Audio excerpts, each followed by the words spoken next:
Assalamualaikum warahmatullahi wabarakatuh. Salam jumpa kembali bersama kami di channel saya. Pada kesempatan ini kita akan membahas soal-soal penilaian tengah semester ganjil tahun pelajaran 2022-2023 mata pelajaran fikih kelas 3 MI. Selamat mengikuti. Romawi 1. Berilah tanda silang pada salah satu huruf A, B, atau C di depan jawaban yang paling tepat. Nomor 1. Ibadah yang paling utama di mata Allah adalah titik-titik. A. Sholat. B. Zakat. C. Puasa. Yang paling utama di hadapan Allah itu adalah sholat. Berarti nomor 1 yang A. Nomor 2. Allah tidak membebani seseorang melainkan sesuai dengan titik-titik. A. Keteguhannya. B. Kesanggupannya. C. Kebiasaannya. Tidak membebani kecuali sesuai dengan kesanggupannya. La yukallifullahu nafsan illa wus'aha. Berarti kesanggupannya yang B. Nomor 3. Sholat sunat rawatib adalah titik-titik. A. Sholat 2 rakaat selain sholat subuh. B. Sholat sunnah yang mengikuti sholat wajib. C. Sholat sunnah yang dilakukan selain sholat wajib. Sholat sunat yang mengikuti sholat wajib. Ya berarti jawabannya yang B. Nomor 4. Tujuan dilaksanakan sholat sunnah adalah titik. A. Menambah pahala. B. Untuk melengkapi kekurangan sholat fardu. C. Untuk mengisi waktu. Nomor 4. Sholat sunat itu berfungsi atau bermanfaat untuk melengkapi kekurangan sholat fardu. Berarti jawaban nomor 4 yang B. Nomor 5. Sholat sunat yang dikerjakan sebelum sholat wajib adalah titik. A. Qobliyah. B. Ba'diyah. C. Hajat. Kalau sebelum namanya qobliyah, sesudah namanya ba'diyah. Ini sebelum, berarti qobliyah. 5A. Nomor 6. Pernyataan yang benar tentang sholat rawatib adalah titik. A. 2 rakaat sebelum maghrib termasuk rawatib mu'akkad. B. 4 rakaat sebelum asar adalah mu'akkad. C. 2 rakaat sesudah isya adalah mu'akkad. Nomor 6. Pernyataan yang benar tentang rawatib. Yang benar adalah 2 rakaat sesudah isya itu sunat mu'akkad. Berarti yang C. Kalau yang rakaat 4 rakaat sebelum asar bukan 4-nya tapi 2 rakaat. Nomor 6 yang betul adalah yang C. 2 rakaat sesudah isya itu adalah mu'akkad. Nomor 7. Sholat wajib yang tidak diikuti sholat ba'diyah adalah titik. A. Subuh dan asar. B. Asar dan maghrib. C. Maghrib dan isya. Yang tidak diikuti sesudahnya ya subuh dan asar. Berarti yang A. Nomor 7A. Nomor 8. Perbedaan pelaksanaan sholat sunnah rawatib dengan sholat yang lain adalah titik. A. Diawali dengan azan dan iqamah. B. Niatnya. C. Rakaatnya ganjil. Nomor 8. Yang membedakannya ya niatnya tentunya. Nomor 8 yang membedakan sholat sunatnya niat. Yang B. Nomor 9. Sholat sunat yang tidak ditekankan untuk dilaksanakan adalah titik. A. Sholat sunat taraweh. B. Sholat sunnah ghairu mu'akkad. C. Sholat sunat mu'akkad. Yang tidak ditekankan ya ghairu mu'akkad. Nomor 9 yang B. Nomor 10. Berikut ini yang tidak termasuk ke dalam sholat sunat rawatib adalah titik. A. 2 rakaat sebelum subuh. B. 2 rakaat sesudah maghrib. C. 2 rakaat sesudah subuh. Nomor 10 ini yang tidak termasuk rawatib adalah yang 2 rakaat sesudah subuh karena nggak boleh sholat sesudah subuh. Yang nomor 11. Setelah mengerjakan sholat maghrib, Fahmi selalu mengerjakan sholat sunat. Jumlah rakaat sholat yang dikerjakan Fahmi dalam sholat sunnah tersebut bertitik. A. 1, B. 2, C. 3. Jumlah rakaat yang betul 2, berarti B atau C boleh 2 rakaat. Nomor 12.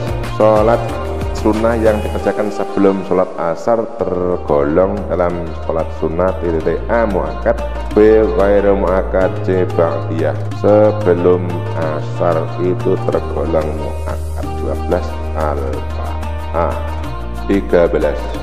Sholat sunat yang dikerjakan secara munfarid adalah sebagai berikut, kecuali A. Sholat rawatib, B. Tahiyatul masjid, C. Sholat istisqa. Ini sholat sunat yang dikerjakan secara munfarid itu sendirian, kecuali rawatib ya sendiri, kemudian tahiyatul masjid juga sendiri. Nah, kecuali adalah sholat istisqa. Kalau sholat istisqa ini adalah secara berjamaah. Sholat istisqa itu sholat minta hujan. Berarti nomor 13 yang C. Nomor 14, sholat jamak adalah mengerjakan 2 sholat fardu dalam satu A tempat, B waktu, C tujuan. 14 yang betul, 2 sholat fardu dalam satu waktu dikumpulkan di jamak. Yang B. Nomor 15, sholat yang dapat dijamak ada di A 2, B 3, C 4. Nomor 15 yang dijamak itu ya ada 4. Ada 4 ini ya, zuhur dengan asar, maghrib dengan isya. Nomor 16, mengerjakan sholat zuhur dan asar dikerjakan pada waktu asar disebut A jamak takdim, B jamak takhir, C jamak qashar. Masih ingat ya, jamak takdim mengumpulkan 2 waktu sholat di awal. Kalau yang B, yang takhir itu mengumpulkan 2 sholat di akhir. Kalau yang C jamak qashar itu mengumpulkan 2 sholat yang di satu waktu dengan diringkas. Jadi mengerjakan sholat zuhur dan asar dikerjakan pada waktu asar itu jamak takhir. 16 adalah yang D jamak takhir. 17, melakukan sholat maghrib dan isya pada waktu maghrib disebut A jamak takdim, B jamak takhir, C jamak qashar. Maghrib dengan isya di waktu maghrib namanya jamak takdim, didahulukan. Nomor 17 jamak takdim yang A. 18, berikut yang bukan syarat sah sholat jamak adalah A. Selalu beristighfar kepada Allah, B. Sholat dilakukan secara berurutan, C. Berniat melakukan sholat jamak. Yang bukan syarat, 18 yang bukan syarat sholat jamak, dia selalu beristighfar. Ini bukan syaratnya. 18 yang nomor 19. 19, perhatikan hadis di bawah ini. Faradallahu sholata ala lisan nabiyikum sallallahu alaihi wasallam fil hadari arba'an wa fis safari rak'ataini wa fil khawfi rak'atin.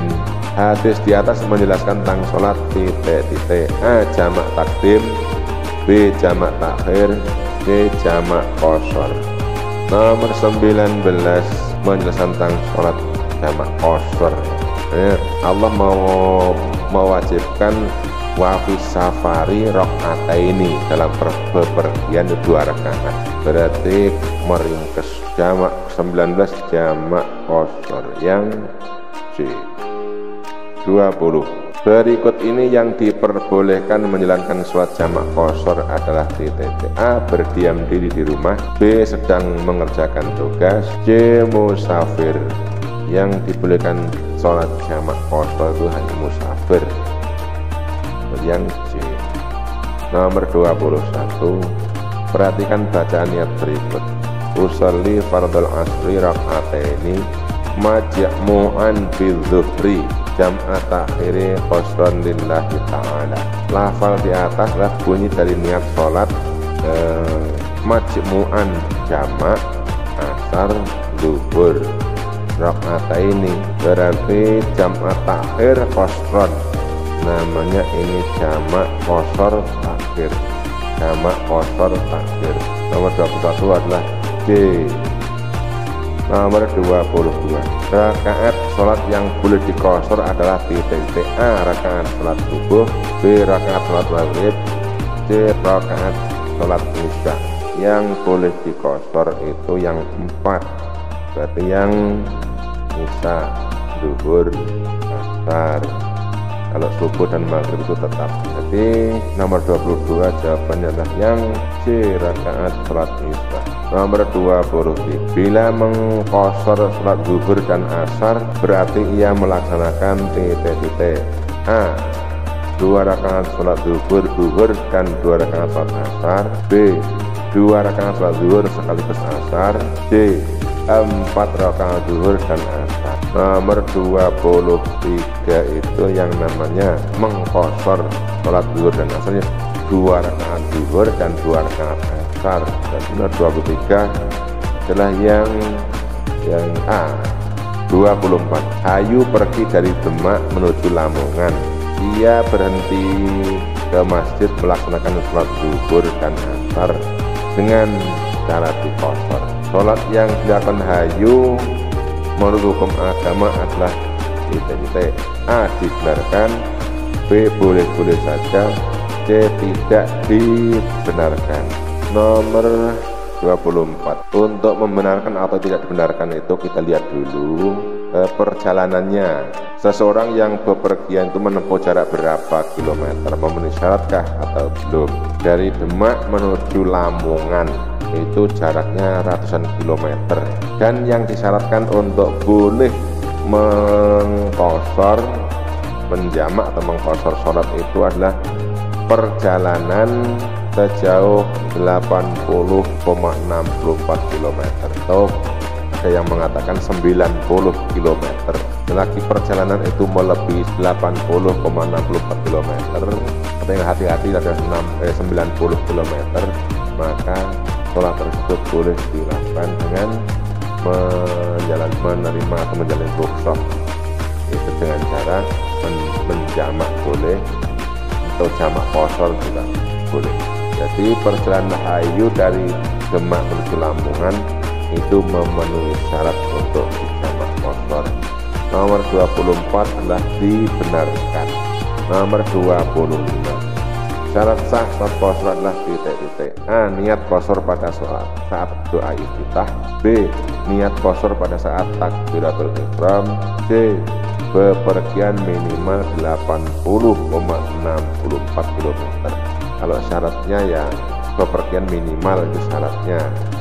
Kalau niat itu masuk rukunnya, maka jawaban yang syarat sah sholat qashar adalah bepergian minimal 80,64 km. Yang C, Romawi 2, istilah titik-titik di bawah ini dengan jawaban yang benar.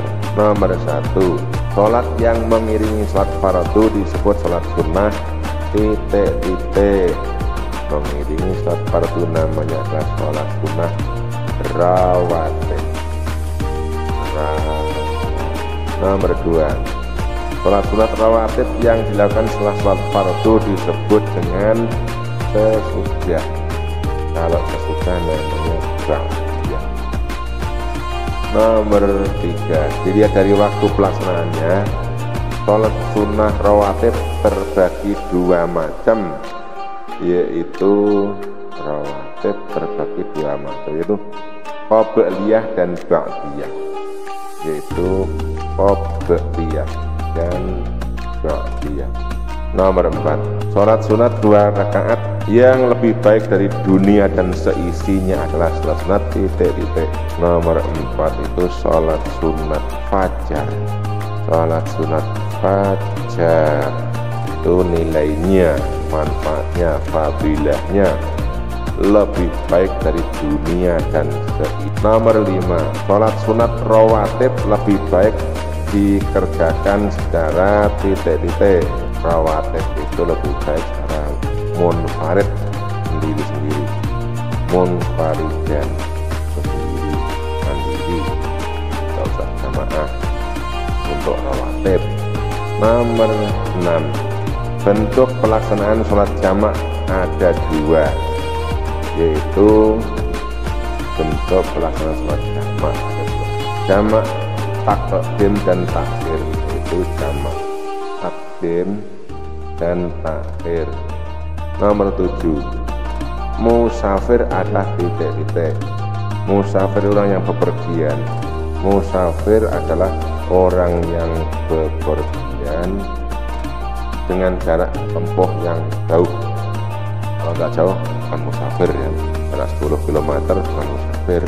Nomor 8, mengumpulkan dua sholat dan dikerjakan dalam waktu sholat yang pertama disebut titik. Dua sholat dikerjakan dalam waktu sholat yang pertama.